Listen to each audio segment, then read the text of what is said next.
Hello everyone, welcome to the Pocket Japan channel. My name's Arno, and welcome to the second instructional video on how to learning Japanese. Now, in the first video, if you haven't checked it out, then please do check it out before you watch this video. In the first video, I mentioned a couple of things. I went over the 4 basic different writing systems in the Japanese language, them being Hiragana, Katakana, Kanji, and Romaji.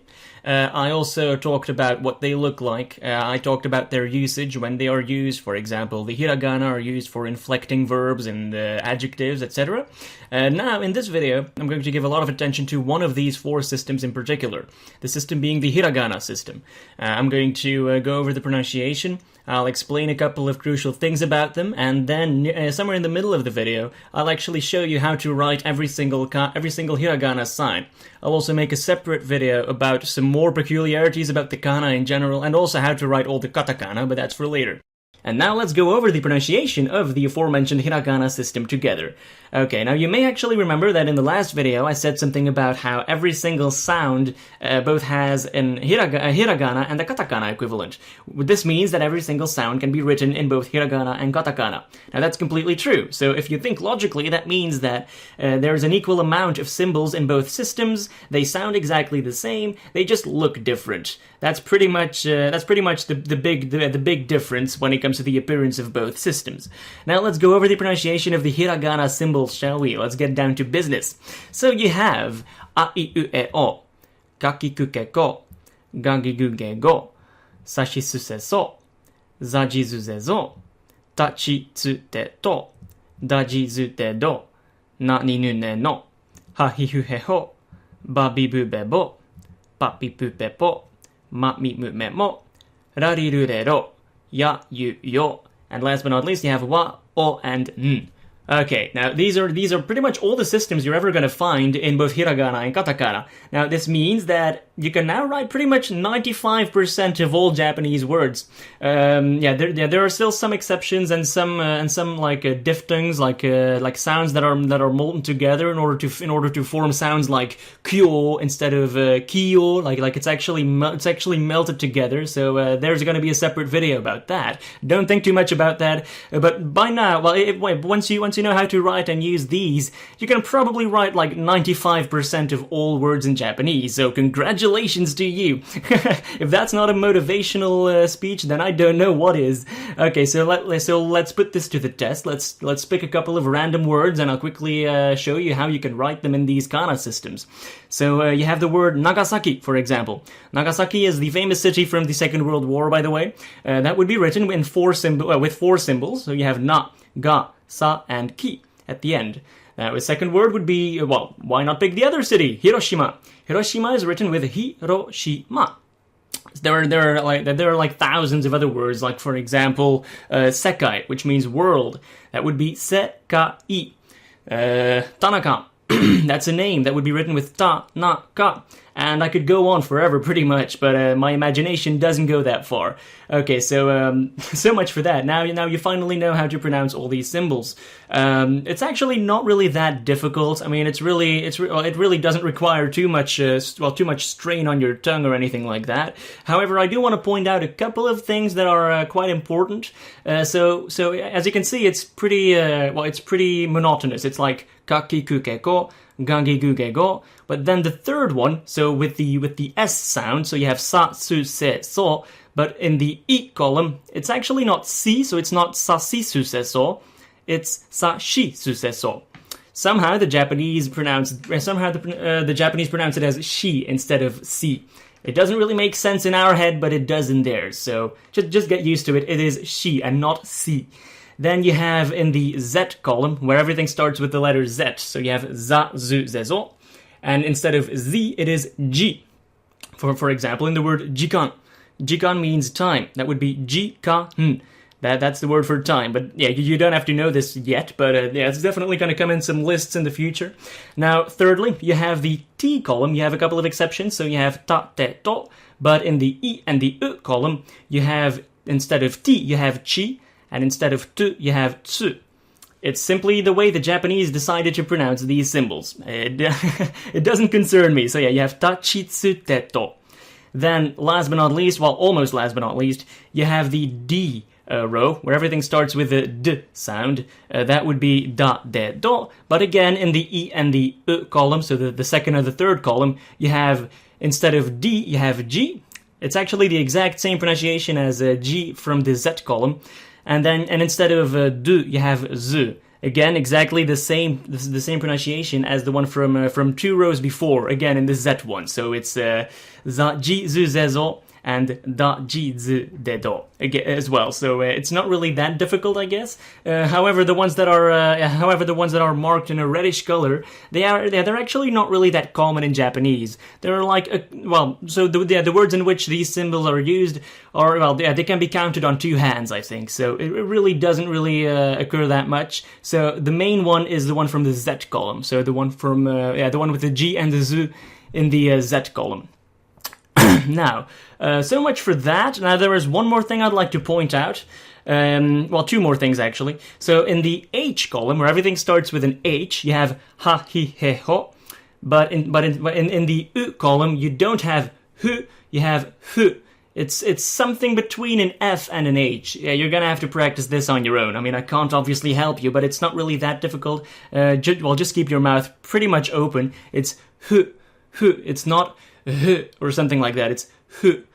Some people actually just pronounce it as a fu completely, and that's completely fine. I mean, it's just going to be your accent. It's not mine. I still do try to pronounce it the correct way, but yeah. So it's hu. If you really cannot pronounce it, then you can always say fu. It's up to you. Now, finally, last but not least, you have the wa and the wo. Now, it's actually not wa and wo. It's wa and o.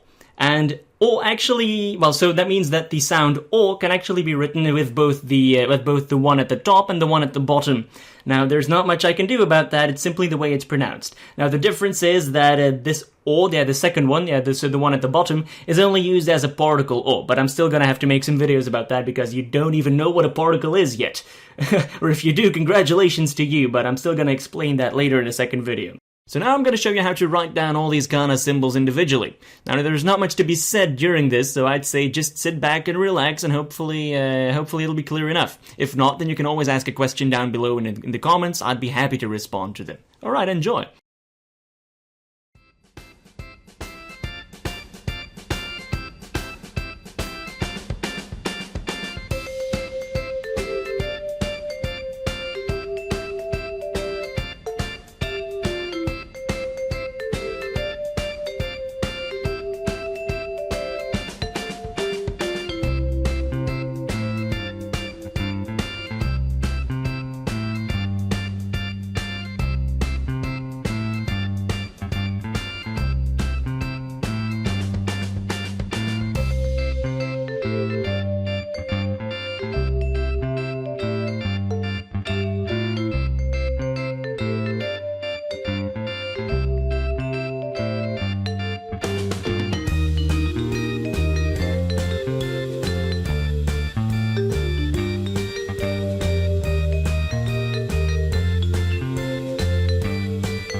And now comes the vocabulary section of this video. Now again, as in the last video, you can actually find a link to this file in the description, so definitely feel free to take a look at it, even download it if you want to. I mean, that's what it's for. You can definitely study this. It would definitely help you, because I'm going to start making grammar videos after I get all these katakana and hiragana through, and once I get started with the grammar, I'm going to need to use some words as well, because you can't really make sentences if I haven't taught you any yet. So these are very, very basic words, such as boy and girl and I. So let's go for it.